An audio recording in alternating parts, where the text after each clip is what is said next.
कई प्रचारक पादरी लोग इस पे प्रचार नहीं करते क्योंकि समझ नहीं आता। दर्शन है सारे, और ये कोई सरल बातें नहीं है, इसमें सारी दार्शनिक बातें हैं। परंतु ये दर्शन जब हम पवित्र आत्मा के संग बैठते हैं, प्रभु की अगुवाई में चलते हैं, तो परमेश्वर तमाम भेदों को प्रकट करते हैं, खोलते हैं। सो हम परमेश्वर के वचन में देखते हैं। निकालिए प्रकाशित वाक्य की किताब। अगर हम इस पुस्तक के टाइटल को पढ़ें तो इस पुस्तक का जो टाइटल है वो क्या है? यूहन्ना का प्रकाशित वाक्य। लिखा है ऊपर, बताइए। यूहन्ना का प्रकाशित वाक्य। हाँ, यूहन्ना का प्रकाशित वाक्य लिखा है। और अब हम इसके पहले अध्याय और पहले पद में हम लोग मनन करेंगे। यीशु मसीह का प्रकाशित वाक्य, जो उसे परमेश्वर ने इसलिए दिया कि अपने दासों को वे बातें जिनका शीघ्र होना अवश्य है दिखाए, और उसने अपने स्वर्गदूतों को भेजकर उसके द्वारा अपने दास यूहन्ना को बताया। हाँ, वचन में लिखा है यीशु मसीह का प्रकाशित वाक्य, जो परमेश्वर ने उसे पहले से अपने दासों को वे बातें जिनका होना आवश्यक है दिखाए। जिन बातों का होना आवश्यक है। तो क्या बातें हो रही हैं संसार में, जिन बातों का होना प्रकाशित वाक्य की पुस्तक बताती है। आज इस संसार में तमाम धर्म के लोग, तमाम जातियों के लोग विश्लेषण कर रहे हैं, जांच पड़ताल कर रहे हैं। क्या बातें हैं जो ये बातें हो रही हैं? बड़े बुजुर्ग लोग, हम लोग, अन्य जाति लोग आज चर्चा करते हैं मौसम को लेकर। हम बोलते हैं हर साल ठंड बढ़ रही है, हर साल गर्मी बढ़ रही है। वैज्ञानिक लोग अपना अपना तर्क दे रहे हैं कि भाई हर साल मौसम इसलिए खराब हो रहा है क्योंकि पेड़ काटे जा रहे हैं, जंगल समाप्त हो रहे हैं, लोगों का रहन सहन ठीक नहीं है, इसलिए मौसम पर ये बातें हावी हो रही हैं। कई लोग बताते हैं विश्व की अलग अलग बीमारियों के विषय में। आज महामारियां हैं, जैसा अभी हमने बीते 3 वर्ष पहले कोविड को देखा था, कोरोना को देखा था। आज तक हमने ऐसी बीमारी नहीं देखी थी जिसने पूरे विश्व को लॉकडाउन कर दिया हो। छोटे मोटे कर्फ्यू होते थे गाँवों में, बस्तियों में, शहरों में, परंतु कोरोना एक ऐसी महामारी आई जिसने मनुष्य को ये सोचने पे मजबूर कर दिया कि ईश्वर है, परमेश्वर है, और परमेश्वर क्या चाहता है इस सृष्टि से। तो बड़ी बड़ी बीमारियां देखी। आज हम विश्व के अंदर, ना केवल भारत में बल्कि अलग अलग देशों में भी अगर हम देखें, बड़ी बड़ी आपदाएं आ रही हैं और प्राकृतिक आपदाएं आ रही हैं। जैसा कि भूकंप बहुत तेजी से बढ़ रहे हैं। अगर आप देखें बीते सालों में, पहले भूकंप कई साल बाद आता था। अगर आप गूगल पे भी सर्च करेंगे तो भूकंप बहुत साल बाद आता था। हम जब छोटे हुआ करते थे एक भूकंप देखने को मिलता था। अब तो भूकंपों की लाइन लग गई है। हर 2-1 महीने बाद भूकंप आ जाता है, चाहे वो छोटा हो या बड़ा, हमें पता नहीं बेशक चलता। अगर आप गूगल पे सर्च करोगे दिल्ली में की बार कितने भूकंप आए, तो एक एक डेट, टाइम, उसकी रफ्तार, ये सब लिखा हुआ होगा। तो भूकंप बढ़ रहे हैं, भूमि संखलन हो रही है, फट जाती है ज़मीनें, सड़कें, बिल्डिंगें धंस जाती हैं। जो कभी हम पहले फिल्मों और नाटकों में देखा करते थे वो बातें आज हमारे सामने हो रही हैं। बाढ़ें आ रही हैं, बाढ़ें अब लगातार आ रही हैं हर जगह। हमारे भारत के तो कई राज्यों में बाढ़ें अब हर साल आने लग गई हैं। पहले ऐसा नहीं होता था, परंतु अब हो रहा है। हम पूरे विश्व की क्या बात करें, क्योंकि विश्व को तो आप देख रहे हैं ना मैं देख रहा। हम तो चलो भारत को ही अपना विश्व मान लेते हैं, तो भारत के अंदर भी हो रहा है ये। इतनी बाढ़ें हर वर्ष बढ़ती जा रही हैं, नदियां सूख रही हैं। और परमेश्वर के वचन में अगर हम देखें दानियेल की पुस्तक में, तो वहां पर दानियेल ने जिक्र किया है फारात नदी जो है वो सूख रही है। फारात नदी सूख रही है, और उसने बोला है कि जब यह नदी सूख जाएगी तो बाहरी लोग आकर इस्राएलियों पर तनाव डालेंगे, हमला करेंगे। और बाहरी लोग कौन? इस समय मिस्र आ रहा है लड़ने के लिए, रूस आ रहा है, उनके लिए नदी फारात एक साइन है, सूख रही है। वर्ल्ड वॉर, तीसरा महाविश्व युद्ध छिड़ने पर है। अभी अब जो देख रहे हैं ना, रूस की लड़ाई, और धीरे धीरे हम देख रहे हैं चाइना की लड़ाई, अलग अलग देश, धीरे धीरे ये वर्ल्ड वॉर में बदलेगा, क्योंकि ये सारी बातें हो रही हैं। प्रभु यीशु मसीह ने कहा अंत में जाति पर जाति, राज्य पर राज्य, धर्म पर धर्म चढ़ाई करेगा। आप देख रहे हैं अब इस समय हर जात के लोग आपस में लड़ाइयां कर रहे हैं, धर्म पर धर्म की लड़ाई हो रही है। ना केवल भारत पर, सोशल मीडिया में तो ये दिखाई देता है, पता चलता है, हर जगह ये लड़ाइयों की चर्चा आप सुन रहे हैं, जातियों की, धर्मों की, हर जगह। और अभी हाल ही में मणिपुर के अंदर तो आप देख रहे हैं ना, 2 प्रकार की जाति आपस में लड़ रही है। आपने देखा होगा, न्यूज़ में तो नहीं दिखा रहे, पर जो सोशल मीडिया है उसमें लगातार दिखा रहे हैं। वहाँ की लड़कियों के संग गैंगरेप हो रहा है, उन्हें नंगा करके जुलूस के समान उन्हें पूरे गांव में चलाया जाता है, और फिर उन्हें बाद में गोली मारकर मार दिया जाता है। जानवर से भी बदतर आज मनुष्य हो रहा है, एक दूसरे को खा रहा है, एक जाति दूसरी जाति पर चढ़ाई कर रही है। इस विषय में प्रभु ने बोल दिया था। और इस समय मसीही लोगों पे सताव बढ़ रहा है, ना केवल भारत में बल्कि विश्व के हर एक देश में। अगर हम सोचे क्रिश्चियन लोग क्रिश्चियन कंट्री में सेफ हैं, तो वहां भी सेफ नहीं है। अगर आप इंग्लैंड, अमेरिका की बात करें, क्रिश्चियन लोग वहाँ सेफ हैं, तो वहाँ भी सेफ नहीं। क्रिश्चियन कंट्री में भी क्रिश्चियन लोग सेफ नहीं है, मसीही लोग, प्रभु को मानने वाले सेफ नहीं है। तो सताव हर जगह बढ़ रहा है, हर जगह बढ़ता जा रहा है सताव। और चाहे वो राजनीतिक स्तर पर हो सताव, राजनीतिक बातों पर हो। आज हम सोचते हैं, आज हमारा कहना है सरकार कोई भी आ जाए, कौन सा कोई देश चला रही है, हमने ही कमाना है, हमने ही खाना है। लोगों का सरकारों पे से विश्वास हट गया है। खगोल शास्त्री आज पूरे ब्रह्मांड को बताते हैं, अब तीसरी लेयर फट चुका है जो, और सूरज की किरणें सीधा पृथ्वी पर पड़ रही हैं, और इसलिए गर्मी बढ़ती जा रही है। तो जितने भी ये संकेत है ना, ये सारी बातें, ये संकेत, ये इशारा कर रही हैं कि अब मसीह का दूसरा आगमन निकट है। हालेलुया।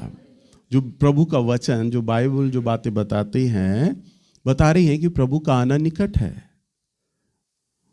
पृथ्वी अंत के कगार पर आकर खड़ी हो गई है, त्राही हो रही है चारों तरफ। अगर हम प्रकाशित वाक्य की पुस्तक में देखें तो ऊपर लिखा है यूहन्ना का प्रकाशित वाक्य, और पहले पद में अगर हम पढ़ें, पहला पद और पहला, यीशु मसीह का प्रकाशित वाक्य। हाँ, क्या लिखा है? यूहन्ना ऊपर लिखता है यूहन्ना का प्रकाशित वाक्य। पहले पद, पहले उसमें लिखा है यीशु मसीह का प्रकाशित वाक्य। तो किसका प्रकाशन है? किसका प्रकाशन है? 2 प्रकाशन है ऊपर।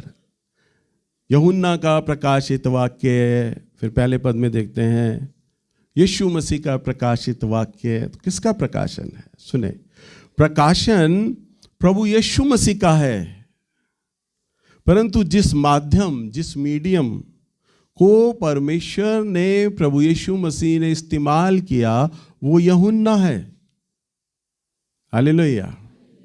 इसलिए लिखने वाला यूहन्ना ये बोलता है, ये यीशु मसीह का, यूहन्ना का प्रकाशित वाक्य है, परंतु है वो किसका प्रकाशन? प्रभु यीशु मसीह का। तो प्रभु यीशु मसीह ने तमाम वो दर्शन यूहन्ना को दिखाए, बताए इस पृथ्वी के लिए, जो चीजें अप्रत्यक्ष हैं, जो चीजें नहीं दिखाई देती, जो चीजें है ही नहीं इस जगत में, वो बातें अप्रत्यक्ष जो दिखाई नहीं देती, उन्हें प्रत्यक्ष करके यूहन्ना बता रहा है, दिखा रहा है, जो बातें होने वाली हैं। हमने पहले पद में दिखा, प्रभु ने बोला जो बातें होने वाली हैं उन्हें लिख, जो अप्रत्यक्ष बातें हैं उन्हें प्रत्यक्ष लाना। प्रभु यीशु मसीह उन बातों को प्रमाणित कर रहे हैं। कोई भी धरती की चीज जो होती है वो अप्रत्यक्ष होती है। हमारा परमेश्वर भी अप्रत्यक्ष था, प्रगति रूप में नहीं था, कोई नहीं जानता था परमेश्वर कौन है। क्या है, कोई नहीं जानता था। अगर हम देखें उत्पत्ति की किताब, इसका पहला अध्याय और पहले पद में अगर हम देखें इस बात को, क्योंकि हम सीख रहे हैं ये यीशु का प्रकाशित वाक्य है, तुम सोचें, विचार करें, पहले आगे पुस्तक में चलने से पहले हम इस बात को समझें कि यीशु कौन है, यीशु का प्रकाशन क्या है। हाँ, उत्पत्ति 1:1। आदि में परमेश्वर ने आकाश और पृथ्वी की सृष्टि की। हाँ, क्या लिखा है वचन में? आदि में परमेश्वर ने आकाश और पृथ्वी की क्या किया? सृष्टि की। अगर हम हिंदी बाइबल में देखते हैं तो यहां पर आकाश लिखा है। आकाश क्या होता है? बादल जो हम देखते हैं ऊपर, आकाश। पर मैं अब जितने भी वचन जब मैं प्रचार करता हूं, प्रचार करने लगता हूं, तो मैं इंग्लिश वर्जन एम्पलीफाइड बाइबल से टैली करता हूं, क्योंकि एम्पलीफाइड बाइबल में बहुत ही अच्छा अनुवाद है। उसमें वहां पर लिखा है जेनेसिस 1:1 में, in the beginning God created the heavens. बहुत सुंदर बात है। आकाश के स्थान पर हेवंस लिखा है, हेवंस एंड अर्थ, यानी स्वर्गों, एक स्वर्ग नहीं, स्वर्गों। हालेलुया। परमेश्वर ने वचन में लिखा है आदि में, हम हिंदी में पढ़ लेते हैं, आदि में परमेश्वर ने आकाश और पृथ्वी की सृष्टि करी। परंतु एम्पलीफाइड बाइबल में लिखा है in the beginning God created the heavens and earth, यानी प्रभु ने पहले स्वर्गों बनाए, स्वर्ग, कई स्वर्ग। प्रभु यीशु मसीह ने जब पतरस को क्या कहा, मैं तुझे कुंजियां दूंगा, मैं तुझे कुंजियां, चाबियां दूंगा, जो कुछ तू स्वर्ग में बांधेगा, वहां इंग्लिश में लिखा है हेवंस, स्वर्ग में बांधेगा वो बंधेगा। यानी इसका मतलब अगर कुंजियां हैं तो चाबियां प्लूरल है, बहुवचन। तो जो चाबियां हैं वो कई चाबियां हैं तो कई ताले होंगे, कई ताले हैं तो कई दरवाजे होंगे, कई दरवाजे हैं तो इसका अर्थ है कई स्वर्ग हैं वहां पर। परंतु हम एक ही स्वर्ग की जिक्र करते हैं, स्वर्ग हम सिंगुलर बोलते हैं, एक वचन बोलते हैं, परंतु परमेश्वर बहुवचन में बोलता है। तो प्रभु ने पहले स्वर्ग बनाया। और हम दूसरे पद में देखते हैं, पृथ्वी बेडौल और सुनसान पड़ी थी और गहरे जल के ऊपर अंधियारा था, तथा परमेश्वर का आत्मा जल के ऊपर मंडराता था। हाँ, प्रभु ने जब स्वर्ग को बनाया तो स्वर्ग को बहुत चमकदार बनाया, रोशनी से परिपूर्ण बनाया। मैंने ब्रदर दीना करन का टेस्टिमनी सुना। ब्रदर दीना करन बोलते कि प्रभु के कई बार दूत मुझे जब स्वर्ग ले जाते तो जैसे जैसे स्वर्ग की ओर में आता जाता तो वो अपने दर्शन में बताते, स्वर्ग इतना चमकीला है, इतना रोशनी से परिपूर्ण है, मेरी आंखें धीरे धीरे चुंधियाने लगती। वो बताते कि जब मैं स्वर्ग में प्रवेश करता तो स्वर्ग में कोई भी ऐसा कोना, ऐसी जगह नहीं है जहां रोशनी ना हो। चमकदार, श्वेत, गहरा प्रकाश हर जगह दिखाई देता है। उदाहरण के तौर पर इस समय आप चर्च आए हैं, चर्च में लाइट जल रही है, हम कह सकते हैं कि रोशनी है, परंतु अगर देखें तो कहीं कहीं जगह कोने में अंधेरा है। आपकी कुर्सियों के नीचे अंधेरा है, इधर कोनों में अंधेरा है, परंतु चर्च में लाइट बल्ब जलने के बाद भी अंधेरा, परंतु स्वर्ग में अंधेरा नहीं। हालेलुया, इतना प्रकाशमान। हमारे परमेश्वर ने पहली बार जब स्वर्गों को बनाया ना, तो परमेश्वर स्वयं भी उस प्रकाश में नहा गया, चमकदार रोशनी से। इसीलिए तो प्रभु का जो प्रकाश है, जब प्रभु किसी को भी दर्शन देते थे पुराने नियम में, तो वचन में लिखा है उसके तेज को कोई देख नहीं पाता था। आज भी स्वर्ग के अंदर स्वर्गदूत परमेश्वर के तेज को नहीं देख पाते। तो जब प्रभु ने स्वर्ग का निर्माण किया तो सबसे पहले उस समय प्रकाश का निर्माण किया था, क्योंकि स्वर्ग में भी तो प्रकाश है। हालेलुया। तो पहला प्रकाश कहाँ रहा? स्वर्ग में रहा। और लिखा है दूसरे पद में, पृथ्वी बेडोल और सुनसान पड़ी थी, गहरे जल के ऊपर अंधियारा था और प्रभु का आत्मा जल पर मंडलाता था। पृथ्वी पर क्या था? अंधियारा, बेडोल, सुनसान पड़ी हुई थी पृथ्वी और प्रभु का आत्मा मंडराता था। यहां पर मंडलाता की जगह अगर हम विचार करें, परमेश्वर का आत्मा शून्य में था। परमेश्वर का आत्मा क्या था? शून्य में था। नहीं लिखा पृथ्वी कब बनी, कैसे बनी, पृथ्वी को कब प्रभु ने बनाने का विचार किया, कितने समय मंडलाया, कहीं नहीं लिखा। अगर किसी को दर्शन आते हो और कभी प्रभु से अगर आप स्वर्ग में मिले और प्रभु से अगर आप पूछें, परमेश्वर आप कब से पृथ्वी पर मंडलाते थे, आप कब से शून्य में थे, तो प्रभु कहेंगे मुझे कोई नहीं पता इसका उत्तर ही नहीं है मेरे पास। अगर आप पूछे परमेश्वर आपका एज क्या है, आप कब समाप्त होंगे, तो प्रभु कहेंगे इसका भी उत्तर मेरे पास नहीं है। दो सवालों के उत्तर नहीं है प्रभु के पास। हालेलुया। तभी तो वो अल्फा और ओमेगा है, आदि और अंत है। हालेलुया। शून्य था, पता नहीं 1000 साल, लाख साल, करोड़ों साल कितना खर्च हो गया, बाइबल में नहीं लिखा, इस बारे में वचन में नहीं लिखा।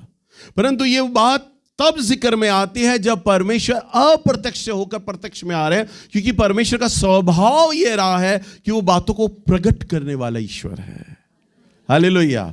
जो बातें नहीं हुई 2000 साल पहले यूहन्ना के माध्यम से प्रभु यीशु मसीह ने बताया, उन बातों को लिख जो बातें होने वाली हैं, जो घटनाएं होने वाली हैं।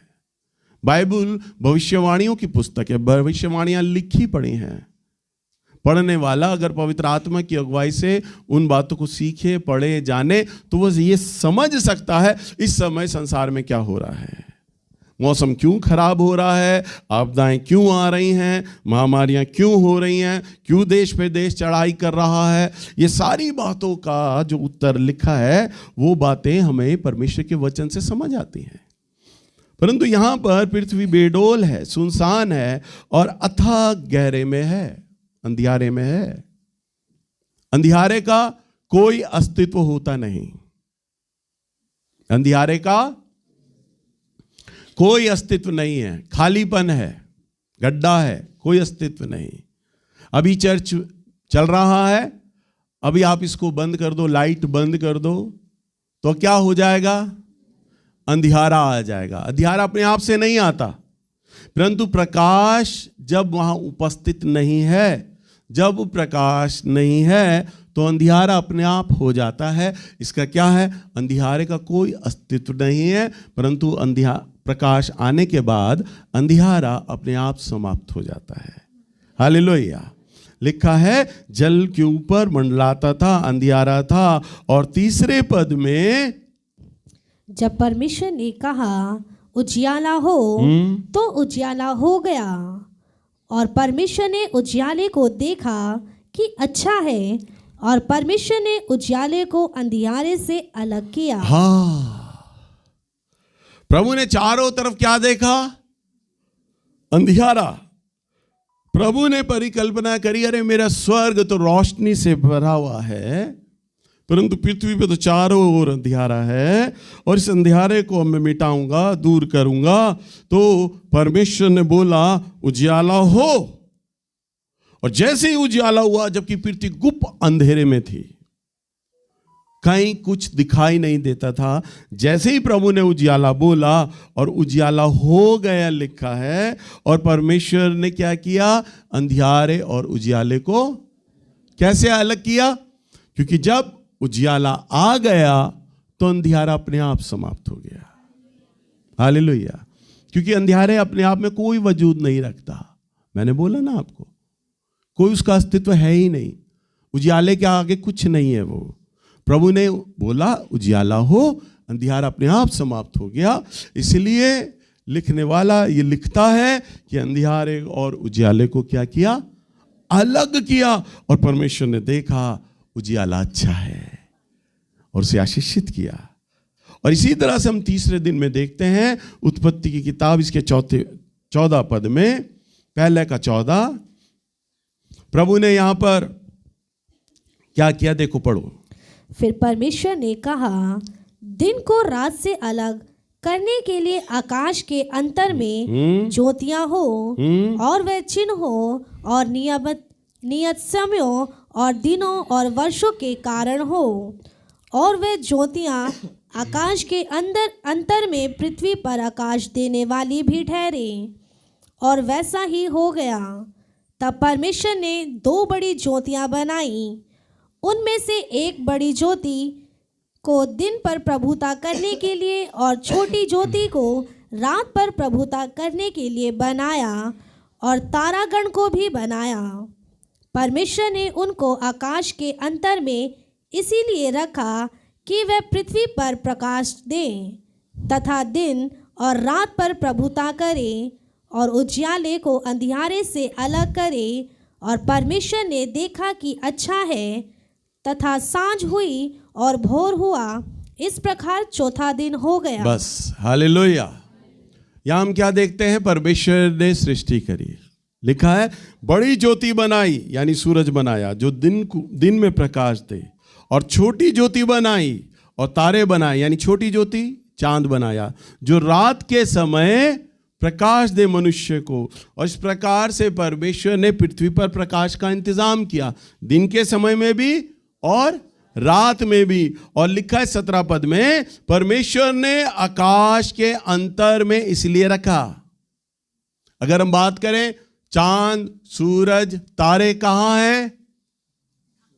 कहां हैं? आकाश में।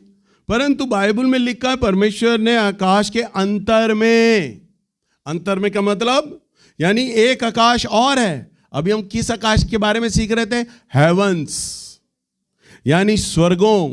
परमेश्वर ने स्वर्गों के नीचे ब्रह्मांड बनाया, गैलेक्सी बनाया, जहां पर ये सारे सौर मंडल घूमते हैं, चांद तारे घूम रहे हैं, जितने भी ग्रह घूम रहे हैं सारे, ये सौर मंडल से कहीं ऊपर स्वर्ग है। और परमेश्वर ने उनके बीच में अंतर रखा, गैलेक्सी के बीच में, ब्रह्मांड के बीच में अंतर रखा, और दिन और रात पर प्रभुता करें। ये ज्योतियां छोटे बड़ी इसलिए बनाए, और उजाले को अंधियारे से अलग किया। और इस प्रकार क्या हो गया?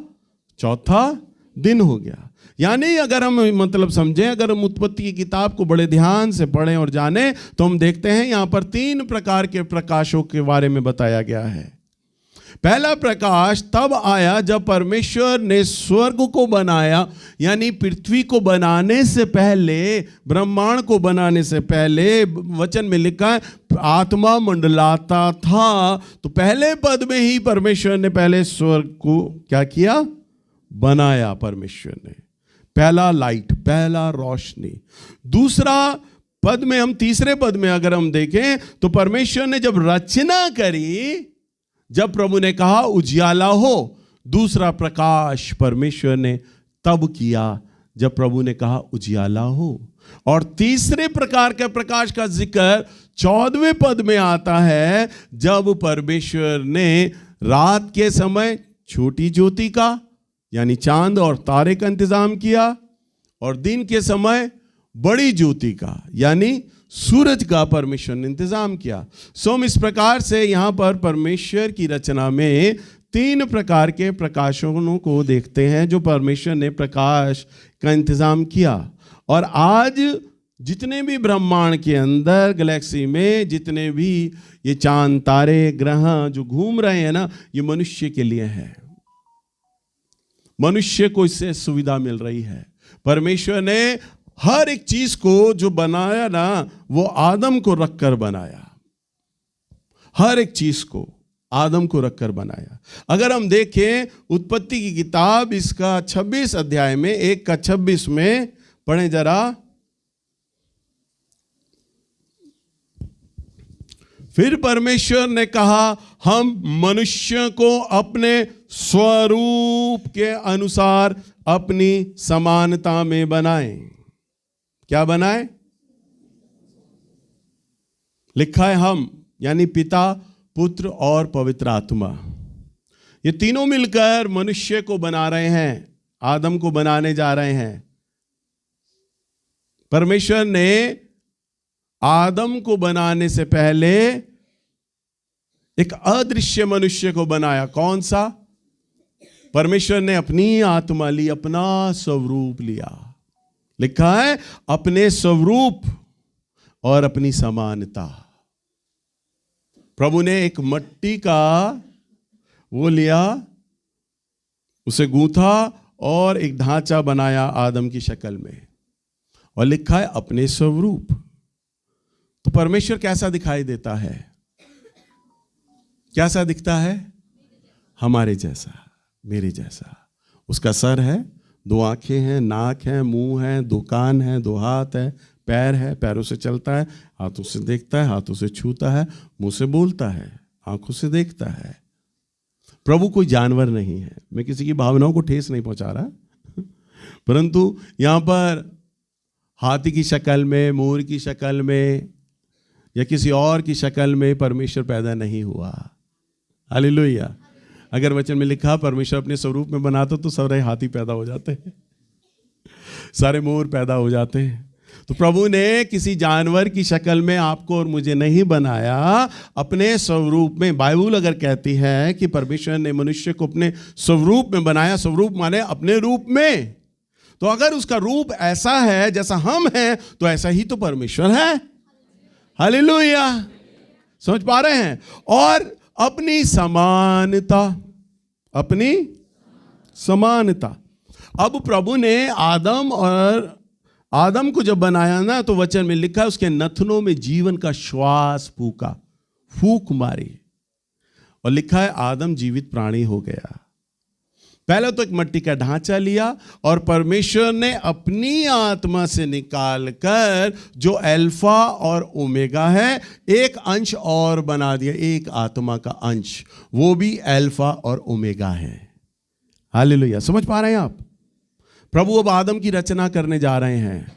परमेश्वर ने अपनी आत्मा में से एक और आत्मा निकाली आदम के लिए, यानी मैं अपना अंश निकाल रहा हूं आदम के लिए। अब प्रभु क्या है? अल्फा और ओमेगा, आदि और अंत। तो परमेश्वर ने मनुष्य के लिए वह आत्मा निकाली। और समानता, जैसा परमेश्वर हमारा बुद्धि से परिपूर्ण है, समानता कहां पर आई? बुद्धि में। स्वरूप कहां आया? शक्ल में। और समानता बुद्धि में आई। तो जैसा परमेश्वर के पास बुद्धि है ना, वही बुद्धि का अंश भी प्रभु ने एक अदृश्य मानव बनाया, अदृश्य ना दिखने वाला मानव, जिसमें उसने अपनी आत्मा का अंश डाला, अपनी बुद्धि डाली, समानता, और दोनों को मिक्स किया और वह आत्मा बन गई मनुष्य की, और परमेश्वर ने फूका। हालेलुया। और आदम जीवित प्राणी हो गया। हालेलुया।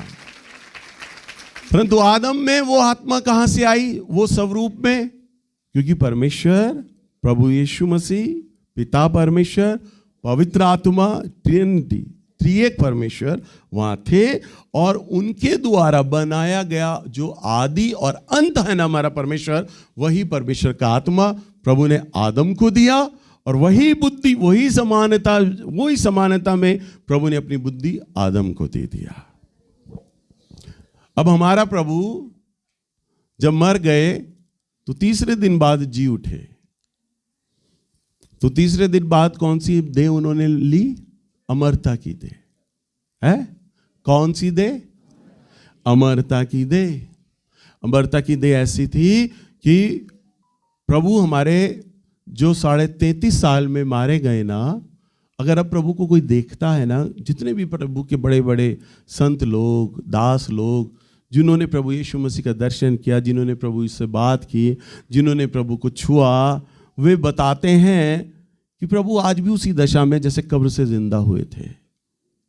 और वो बताते हैं आज भी प्रभु यीशु मसीह जवान है।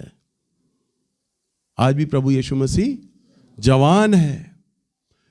इतने 2000 साल हो गए, परंतु हमारे प्रभु की जवानी खत्म नहीं हुई। वही 33.5 साल पे आकर उम्र टिक गई। प्रभु ने आदम को भी शायद 25-30 साल का जवान व्यक्ति बनाया होगा और प्रभु ने कहा, देख ये अमरता की देह में तू सारी जीवन बना रहेगा, मेरा आत्मा और तेरा आत्मा में बना रहेगा, मैं तू क्योंकि तू मेरे स्वरूप में बनाया गया है, मेरी समानता अब तुझको मिल गई है, मैं भी परमेश्वर हूं और तू परमेश्वर का अंश है, यानी तू दूसरा ईश्वर है। हालेलुया। यानी आदम दूसरा परमेश्वर था, परंतु परमेश्वर ने एक कंडीशन लगाई, देख ये अमरता की देह तेरे जीवन पर हमेशा बनी रहेगी, परंतु एक कंडीशन है, एक शर्त है, भूले और बुरे ज्ञान के वृक्ष को मत खाना, उसका फल तोड़ के मत खाना। एक कंडीशन है बस, तू पवित्र बना रहेगा, मेरा स्वरूप तुझ में रहेगा, मेरी समानता तुझ में बनी रहेगी। प्रभु ने ये कंडीशन दी उसे, परंतु हम देखते हैं आदम और हव्वा ने दोनों ने पाप किया, दोनों ने उस फल को खाया, यानी दोनों ने जब उस फल को खाया ना, उन्होंने अपनी उस अमरता को गवा दिया।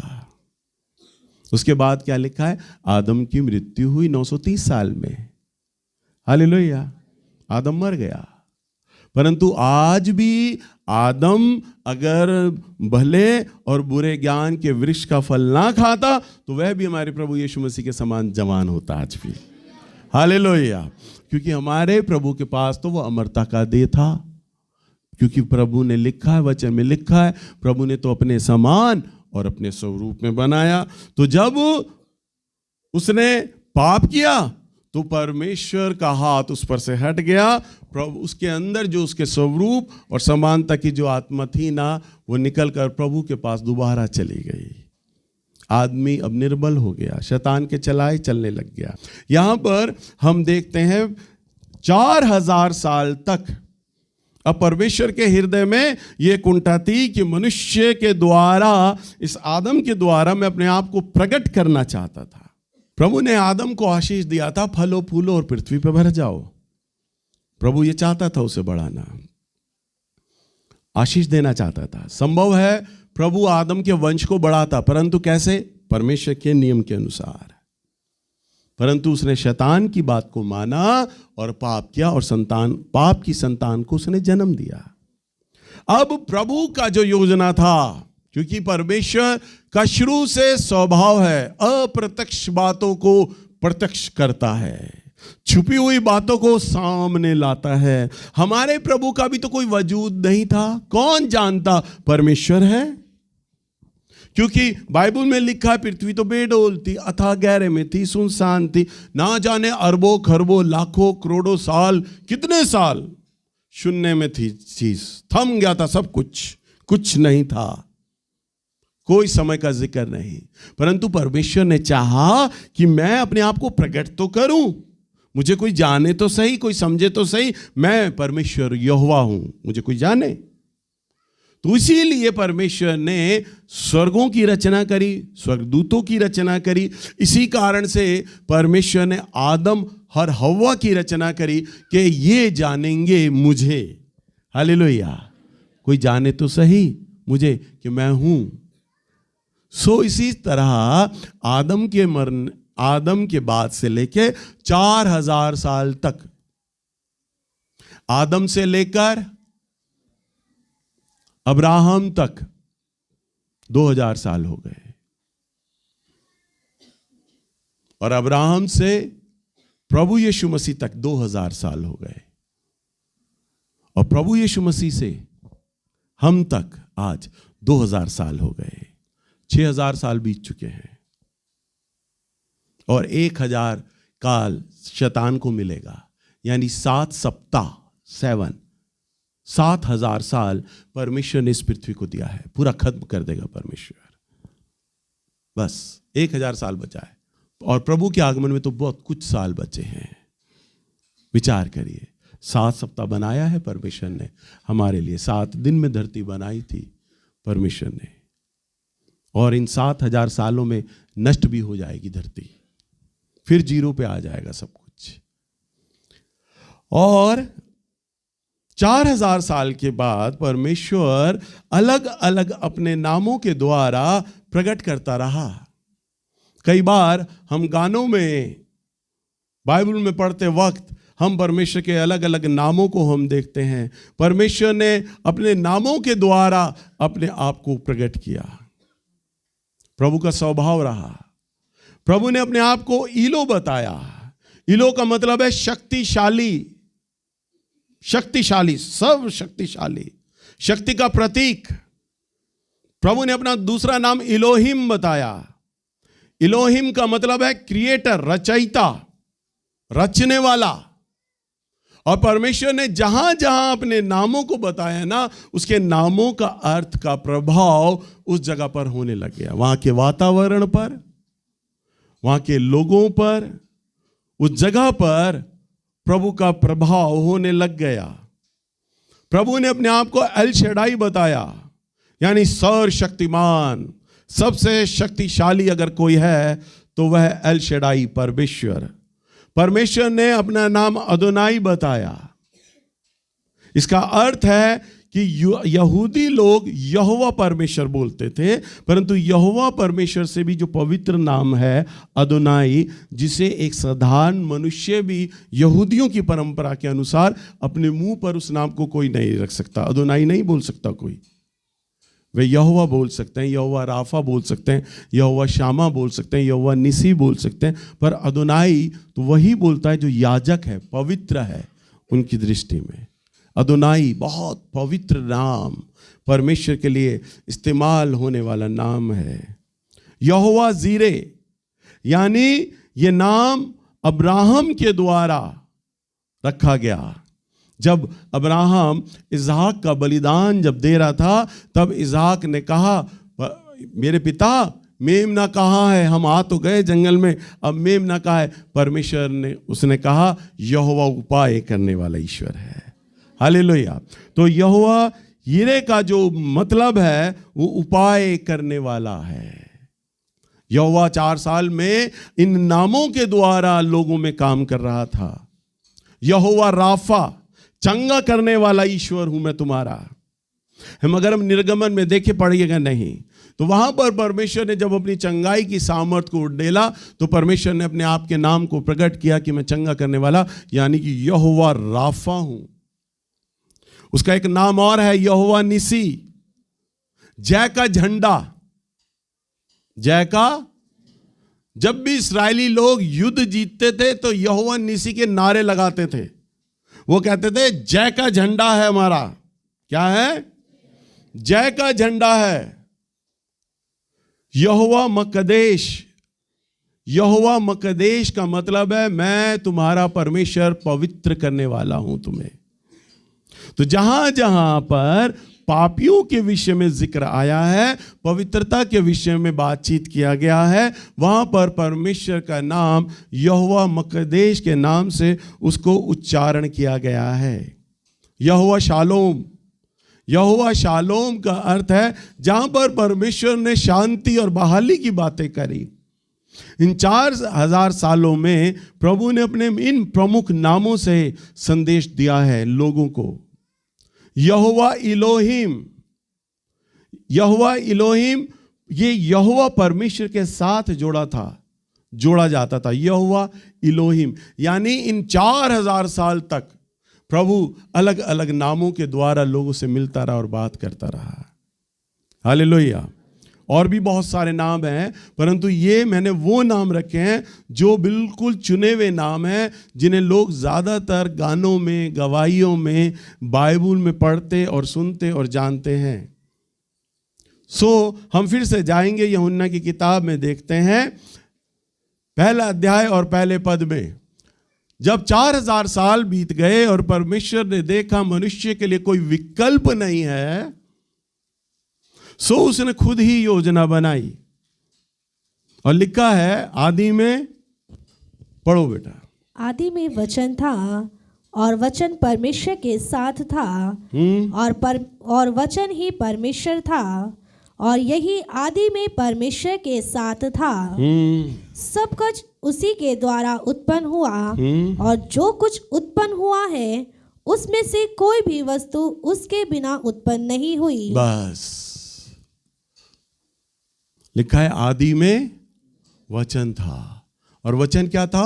परमेश्वर था और बिना कोई वस्तु उसके बिना उत्पन्न नहीं हुई। परमेश्वर ने देखा अब 4000 साल बीत गए हैं, मनुष्य के लिए कोई उपाय नहीं है, परंतु परमेश्वर तो फिर एक योजना बनाए हुए था कि मैं अपने आप को अप्रत्यक्ष परमेश्वर प्रत्यक्ष रूप में आ जाऊं। सो लिखा है वचन देहधारी हुआ। हालेलुया। आप लोगों को खुशी नहीं मिली कि हमारा परमेश्वर, ना दिखने वाला परमेश्वर प्रगट रूप में आ गया। उसकी इच्छा जो कई सालों से दबी हुई थी, वे नाम ले लेकर अपने आप को प्रकट करता था। मैं यहोवा निसी हूँ, जय का झंडा, मैं यहोवा ईरे हूँ, तुम्हारा उपाय करने वाला परमेश्वर हूँ मैं। तो प्रभु अपने नामों के द्वारा प्रकट कर रहा था, परंतु परमेश्वर में ये इच्छा है कि वह अपने आप को प्रकट करे। और प्रभु ने अपने आप को प्रकट किया। वह लिखा है वचन देहधारी हुआ, वचन देहधारी होकर इस धरती पर आ गया।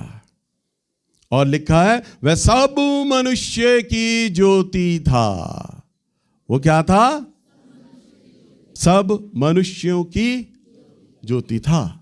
अभी मैंने इतनी अच्छी बात बोली, परंतु आप लोगों ने तालियां ना बजाई। मालूम है क्यों? क्यों?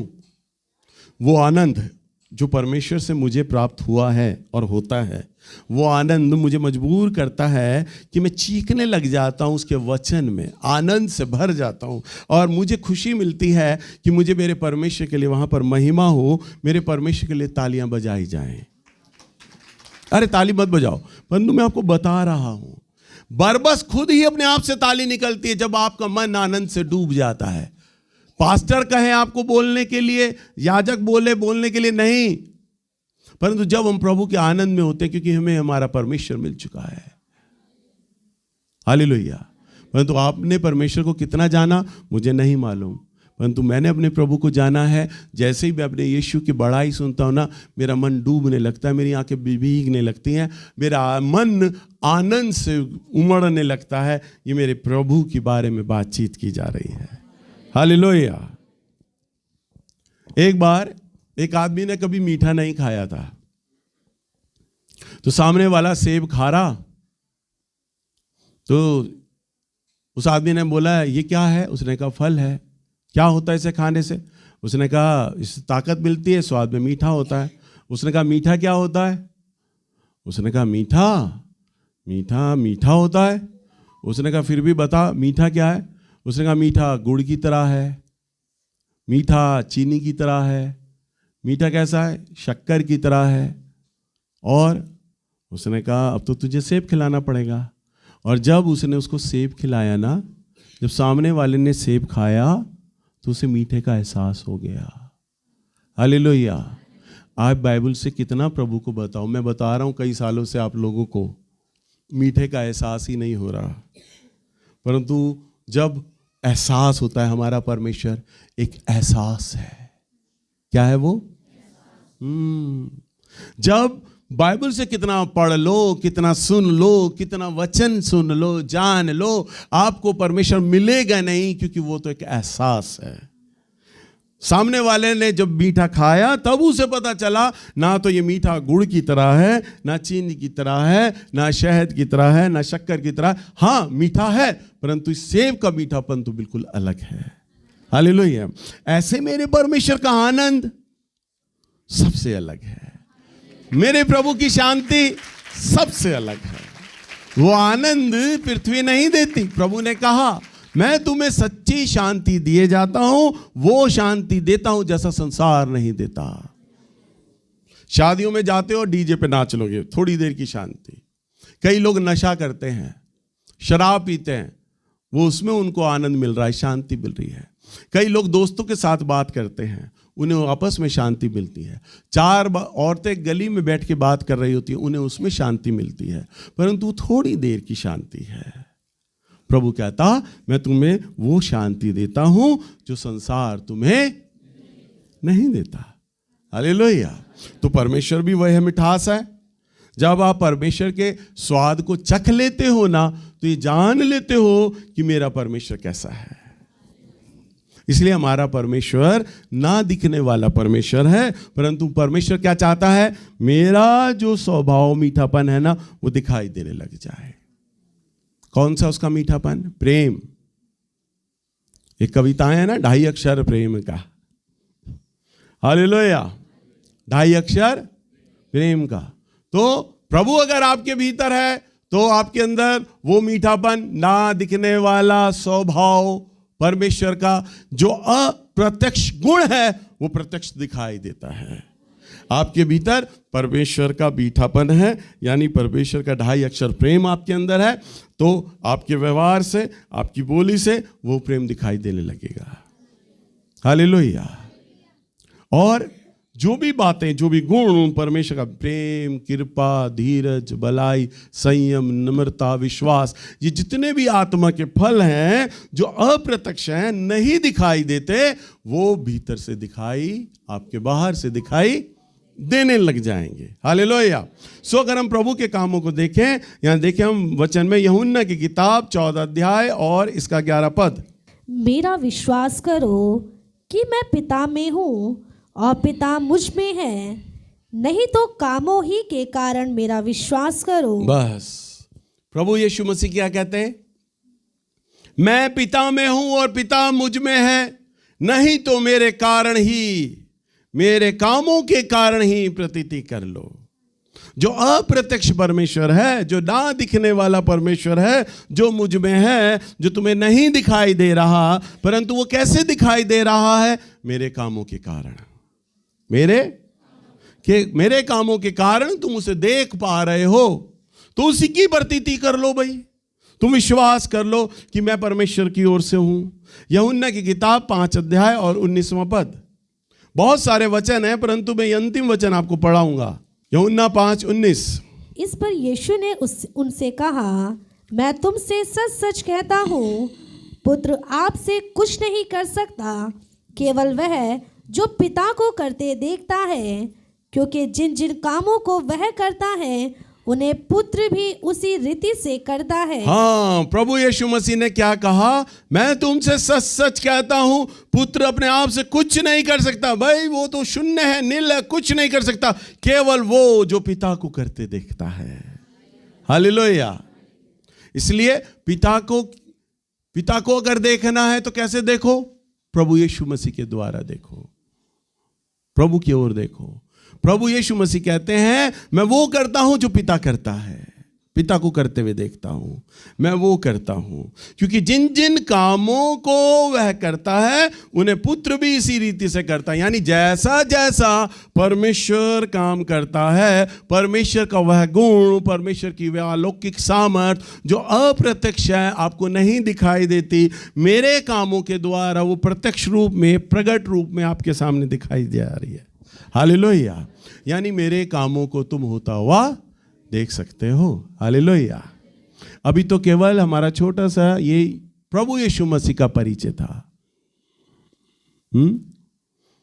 आप सोच रहे होगे हम बड़ी क्लास के हो गए, 2 बजे वाली हो गए। भैया अभी भी हमें बता रहे हैं आदि और अंत, अल्फा और ओमेगा, पृथ्वी बेडोलती, सुनसान थी, गहरी थी, है। परंतु पवित्र आत्मा हमें जैसा सिखाता है हम सीखेंगे। आने वाले समयों में हम पहले अध्याय से आगे बढ़ेंगे। प्रभु अपने वचनों में उन बातों को क्या सिखाना चाह रहे हैं। अभी तो यूहन्ना का प्रकाशित वाक्य और यीशु मसीह का प्रकाशित वाक्य। यीशु मसीह का प्रकाशित वाक्य यह था कि जो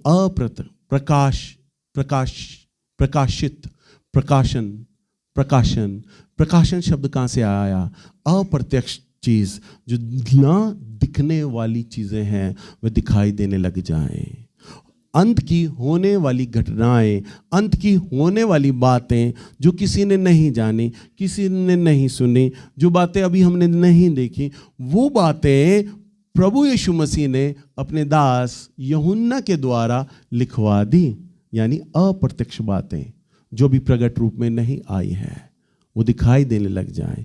धीरे धीरे वो बातें प्रकट रूप में हो रही हैं। सो पवित्र आत्मा हमें इन्हीं बातों पे बनन करने की सामर्थ्य दे रहे थे कि हम प्रभु यीशु मसीह का प्रकाशित वाक्य समझें, ताकि प्रभु यीशु मसीह का प्रकाशित वाक्य क्या है।